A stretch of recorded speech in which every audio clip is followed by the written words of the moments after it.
ಇದಕ್ಕೆ ಏನು ನಾನು ಯಾರ ಕಡೆ ಸರಿ ಸ್ಪಷ್ಟವಾಗಿ ಹೇಳ್ಬೇಕು, ಯಾರ ಕಡೆ ಕೃಷ್ಣ ಬೈರೇಗೌಡ ಕಂದಾಯ ಸಚಿವರು ಯಾರಿದ್ದಾರೆ ನಮ್ಮ ರಾಜ್ಯದ, ಕೃಷ್ಣ ಬೈರೇಗೌಡರ ಹಿಂಬಾಲಕರು ಹೆಸರು ಹೇಳ್ಬೇಕು. ಈಗ ಈಗ ನಿಮ್ ಬಳಿಯಲ್ಲಿ ಈ ವಿಚಾರಕ್ಕೆ ಸಂಬಂಧಪಟ್ಟಂತೆ ಹೆಸರಿದ್ರೆ ಇಲ್ಲೇ ಅನೌನ್ಸ್ ಮಾಡಿ, ಕ್ಯಾಮ್ರಾ ಆನ್ ಇದೆ, ಹೆಸರಿದೆ, ಇಂಥವ್ರ ಹೆಸರಿದ್ದಾರೆ, ಇಂಥ ಮನುಷ್ಯ ಇಂಥದ್ರೆ ತಗೊಂಡಿದ್ದಾನೆ ಅಂತ ಹೇಳ್ಬಿಡ್ಬೇಕು. ನಾನು ಬರ್ತೀನಿ, let me complete please. So ಈಗ ಅದು ಪತ್ರಿಕೆಗಳಲ್ಲೂ ವರದಿ ಆಗಿದೆ, ತಮ್ಮ ಮಾಧ್ಯಮಗಳಲ್ಲಿ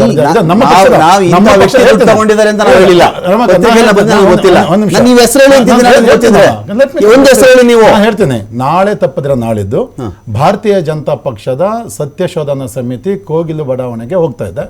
ಅವತ್ತು ನಿಮ್ಗೆ ಕಂಪ್ಲೀಟ್ ಆಗಿ ಯಾರ್ಯಾರ ಹಿಂಬಾಲಕರು ಯಾವ್ಯಾರ ಹತ್ರ ದುಡ್ಡು ತಗೊಂಡ್ರು, ಎಷ್ಟೇ ತಗೊಂಡ್ರು ಅನ್ನೋದನ್ನ ನಾವೊಂದು ಕೊಡ್ತೀವಿ ನಿಮ್ಗೆ, ಅದರ ಸಂಖ್ಯೆಗಳು ಹೆಸರು ಸಮೇತ ಕೊಡ್ತೀವಿ. ನನ್ನ ಪ್ರಶ್ನೆ ನಮ್ಮ ಕಶ್ಯಪ್ ಅವ್ರಿಗೆ, ಕರ್ನಾಟಕ ರಾಜ್ಯದಲ್ಲಿ ಇದುವರೆಗೂ 37 ಲಕ್ಷ ಕುಟುಂಬಗಳು ಅರ್ಹ ಫಲಾನುಭವಿಗಳ ಪಟ್ಟಿ ಸರ್ಕಾರದ ಅಧಿಕೃತ ಒಂದು ಸಂಖ್ಯೆಗಳ ಪ್ರಕಾರ ಪೆಂಡಿಂಗ್ ಇದೆ.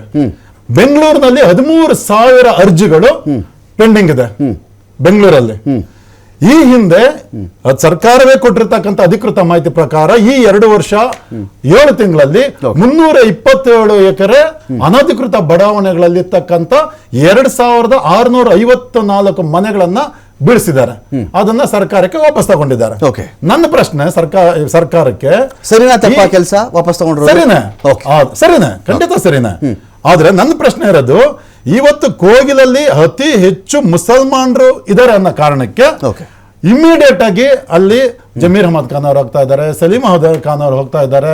ಆಮೇಲೆ ಅಲ್ಲಿ ಮಾನವ ಹಕ್ಕುಗಳ ಆಯೋಗ ಇಮಿಡಿಯೇಟ್ ಆಗಿ ಶ್ಯಾಮ್ ಭಟ್ರು ಹೋದ್ರು, ಅಲ್ಲಿ ವುಮೆನ್ ಕಮಿಷನ್ ಹೋಯ್ತು.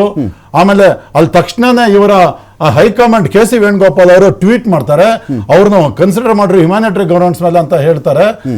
ಅವ್ರು ಹೇಳಿದ ತಕ್ಷಣನೇ ಅವ್ರಿಗೆ ಯಾರು ಗೈಡೆನ್ಸ್ ಅಂದ್ರೆ, ಅಲ್ಲಿ ಅವ್ರಿಗೆ ಯಾರು ಮಾರ್ಗದರ್ಶನ ಅಂದ್ರೆ, ವಯನಾಡಿನ ಇವರ ನಾಯಕಿಯಾದಂತ ಪ್ರಿಯಾಂಕಾ ವಾಡ್ರಾ ಅವರ ಆದೇಶದ ಮೇರೆಗೆ ಅವರು ಟ್ವೀಟ್ ಮಾಡ್ತಾರೆ.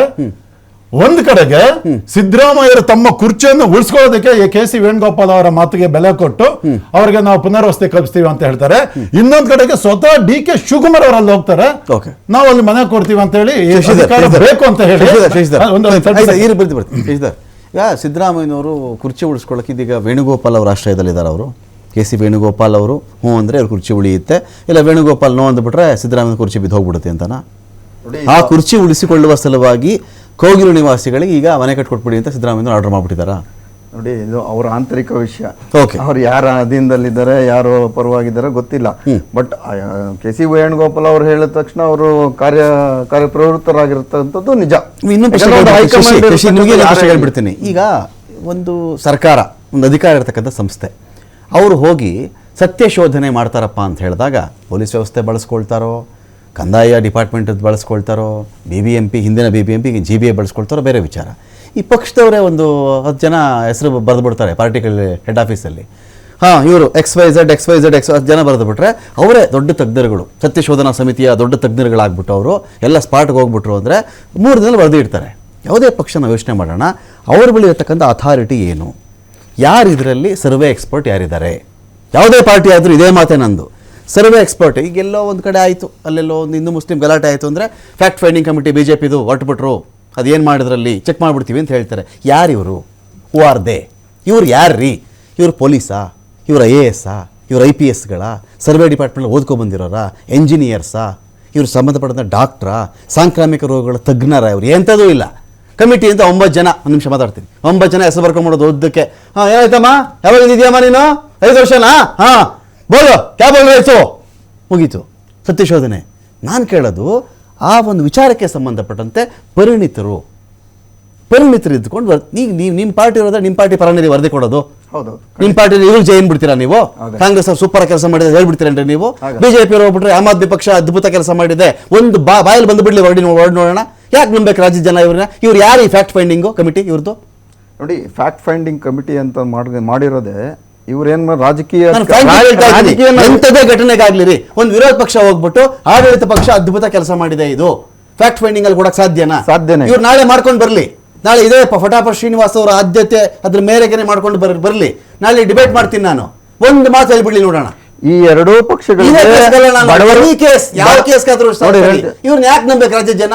ರಾಜ್ಯ ಜನ ಇವ್ರು ಯಾರು ನಂಬಾಗಿಲ್ಲ, ದೇಶದ ಜನ ನಂಬಾಗಿಲ್ಲ. ಯಾಕಂದ್ರೆ ಈ ಎರಡೂ ಪಕ್ಷಗಳು ಒಂದೇ ನಾಣ್ಯದ ಮುಖಗಳು. ಇಶ್ಯೂ ರೈಸ್ ಮಾಡಿ ಇಲ್ಲಿವರೆಗೂ ಏನಾಯ್ತು ಶಶಿ, ಇಶ್ಯೂ ರೈಸ್ ಮಾಡ್ಕೊಳ್ಳಿ, ಹಿಂಗಾಗಿದೆ ಇದು ಈ ತರ ಅಷ್ಟೇ ಹೇಳ್ಕೊಂಡ್ಬಿಡ್ಲಿ.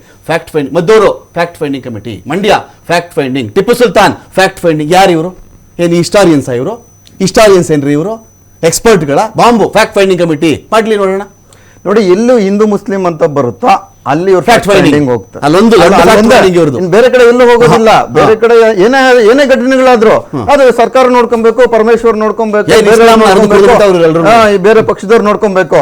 ಹಿಂದೂ ಮುಸ್ಲಿಂ ಅಂತ ಬಂದ ತಕ್ಷಣ ತುಮ್ ಕಹಾ ಸೆ ಆಯಾ, ಕೈಸೆ ಶಾದಿ ಕಿಯಾ, ಕಹಾ ಸೆ ಶಾದಿ ಕಿಯಾ, ಕಿಸ್ಕೋ ಶಾದಿ ಕಿಯಾ, ಇದೆಲ್ಲ ಕಬ್ ಶಾದಿ ಕಿಯಾ, ಇದೆಲ್ಲ ಬೇಕಾ?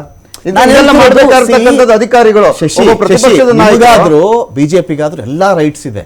ಇಂಥ ಜಾಗಗಳಿಗೆ ಹೋಗಿ ಅಲ್ಲಿ ಅನ್ಯಾಯ ಆಗಿದ್ರೆ ಮಾತಾಡಿ, ಸೊಲ್ಲೆತ್ತಿ ಅದ್ರ ಬಗ್ಗೆ. ಸರ್ಕಾರ ಫೇವರಿಸಮ್ ಮಾಡ್ತಿದ್ರೆ ಅದ್ರ ಬಗ್ಗೆನೂ ನೀವು ಮಾತಾಡ್ಬೋದು, ತಕರಾರೇ ಇಲ್ಲ.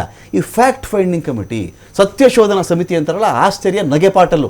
ಈ ಜಗತ್ತಿನ ಅತಿ ದೊಡ್ಡ ಜೋಕ್ ಅಂತ ಏನಾದ್ರು ಇದ್ರೆ, ಒಂದು ಪಕ್ಷ ರೂಲಿಂಗ್ ಪಾರ್ಟಿ ಮೇಲೆ ವಿರುದ್ಧವಾಗಿ ಹೋಗ್ಬಿಟ್ಟು ಫ್ಯಾಕ್ಟ್ ಫೈಂಡಿಂಗ್ ಮಾಡಿ ವರದಿ ಕೊಡ್ತೀನಿ ಅನ್ನತ್ತಲ್ಲ, ಅತಿ 2025-26 ಅತಿ ದೊಡ್ಡ ಜೋಕ್ ಅಂತ ಏನಾದ್ರು ಬಂದ್ರೆ. ಈಗ ಮಹೇಶ್ವರ್ ರಾವ್ ಅವರು GBA ಕಮಿಷನರ್ ಇದ್ದಾರೆ, ಹೈ ಕಮಿಷನರ್ ಇದ್ದಾರೆ, DC ಅವರು ಇದ್ದಾರೆ, ಮಾಡಿ ಸ್ವಾಮಿ ಸೇರಿಸಿ ಮಾಡಿ. I agree. ಇವ್ರಿಗೆಲ್ಲ ಸಂಬಳ ಕೊಡ್ತಾ ಇರೋದೇನಕ್ಕೆ? ಈ ಕೆಲಸಗಳು ಮಾಡೋದಕ್ಕೆ ತಾನೆ. ನೀವು ಹೋಗಿ ಏನೇನೋ ಮಾಡ್ಕೊಂಡು ಬಂದು ಮಾಧ್ಯಮಗಳಿಗೋಸ್ಕರ ಹೋಗ್ತಿರೋ ಹೊರತು ಬೇರೆ ಏನಕ್ಕಲ್ಲ. ಓಟ್ಗೋಸ್ಕರ ಹೋಗ್ತಾ ಇದ್ರು, ಬೇರೆ ಏನಕ್ಕಲ್ಲ. ಈಗ 4 ಬಾರಿ ಅಲ್ಲಿ ಕೃಷ್ಣ ಬೈರೇಗೌಡರು ಗೆದ್ದಿದ್ದಾರೆ. ಈ ಬಾರಿ ಏನಾದ್ರೂ ಅವ್ರು ಮುಗುಚಾಕ್ಬೇಕು, ತಿರುವಾಕ್ಬೇಕು ಅನ್ನೋ ರೀತಿನಲ್ಲಿ, ಅವ್ರನ್ನ ಸೋಲಿಸ್ಬೇಕು ಅನ್ನೋ ರೀತಿನಲ್ಲಿ ಬಿಜೆಪಿ ಹೊರಟಿದ್ದಾರೆ. ಆದ್ರೆ ಹೈಕಮಾಂಡ್ ಹೇಳಿರ್ತಕ್ಕಂಥದ್ದು KC ವೇಣುಗೋಪಾಲ್ ಅವರು ಮತ್ತು ಏನು ಪಿಣರಾಯಿಯನ್ನು ಟ್ವೀಟ್ ಮಾಡಿದ್ದಾರೆ, ಅದ್ರ ಮುಖೇನ ಇವರು ಕಾರ್ಯಪ್ರವೃತ್ತರಾಗಿದ್ದಾರೆ.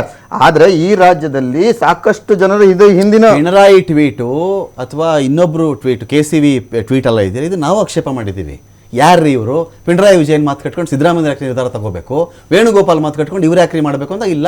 ಅವ್ರ ಆಜ್ಞೆ ಅಲ್ಲ ಇದು, ಸಲಹೆಗಳು ತಗೊಂಡಿದ್ದೀವಿ, ಸರ್ಕಾರದಿಂದ ವಾದ ಬಂತು, ತಕರಾರಿಲ್ಲ. ಈ ಫ್ಯಾಕ್ಟ್ ಫೈಂಡಿಂಗ್ ಕಮಿಟಿ ಅಂತಾರಲ್ಲ, ಇದು ಯಾವ ಲೆಕ್ಕದಲ್ಲಪ್ಪ ಅಂತ ನಮಗೆ. ಇದು ಫ್ಯಾಕ್ಟ್ ಫೈಂಡಿಂಗ್ ಹಾಸ್ಯಾಸ್ಪದನೆ. ಇವ್ರಿಗೆ ಯಾವುದೇ ತಜ್ಞರು ಇರಲ್ಲ. ಎಲ್ಲಿ ಅವರು ಡಾಕ್ಟರ್ ಅಶ್ವಥ್ ನಾರಾಯಣ ಒಬ್ರು ಡಾಕ್ಟರ್ ಇರ್ತಾರೆ, ಇನ್ ಬೇರೆಯವರು ಅಶ್ವಥ್ ನಾರಾಯಣ ಪ್ರಾಕ್ಟೀಸ್ ಬಿಟ್ಟು ಆಗ್ಲೇ 25 ವರ್ಷ ಆಗೋಯ್ತು. ರಾಜಕೀಯನ ಮಾಡ್ಕೊಂಡು ದೇವೇಗೌಡರನ್ನ ಬೈಯೋದು, ಸಿದ್ದರಾಮಯ್ಯನವ್ರನ್ನ ಬೈಯೋದ್ರಲ್ಲೇ ಅವ್ರು ಪುರ್ಸೊತ್ತಿರೋದಿಲ್ಲ. ಇನ್ನು ಪ್ರಾಕ್ಟೀಸ್ ಅಲ್ಲಿ ಮಾಡಿರ್ತಾರೆ. ಬೇರೆಯವರು ಬೇರೆ ನಿಪುಣರು ಇದ್ದಾರೆ, ರಾಜಕೀಯ ನಿಪುಣರು ಅಷ್ಟೇ ಹೊರತು ಫ್ಯಾಕ್ಟ್ ಫೈಂಡ್ ಈ ರೀತಿಯ ಸಂದರ್ಭಗಳಲ್ಲಿ ಮಾಡೋದಕ್ಕಾಗಲ್ಲ. ಇದು ಕ್ವಾರಿ ಇರೋದ್ರಿಂದ ಅಲ್ಲಿ ಹಾಕೊಂಡಿರೋದೇ ಅಕ್ರಮ. ಎಷ್ಟು ಗೋಮಾಳ ಸರ್ವೆ ಮಾಡೋರು ಇವರು ಅಂತ ಈ ಫ್ಯಾಕ್ಟ್ ಫೈಂಡಿಂಗ್ ನವರು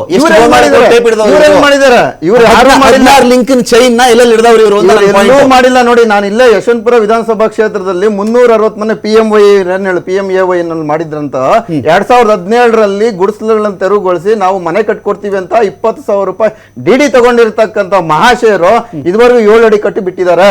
ಇವತ್ತು 2026 ಆಯ್ತು, 8 ವರ್ಷ 9 ವರ್ಷ ಆದ್ರೂ ಇವರು ಮನೆ ಪೂರ್ಣಗೊಳಿಸೋದಕ್ಕಾಗಿಲ್ಲ ಸ್ಲಂ ಬೋರ್ಡ್ ಇಂದ. ಅಂತಹ ವ್ಯಕ್ತಿಗಳು ಇವತ್ತು ಫ್ಯಾಕ್ಟ್ ಫೈಂಡಿಂಗ್ ಹೋಗ್ತೀವಿ ಅಂದ್ರೆ ಏನ್ ಅರ್ಥ ಇದು?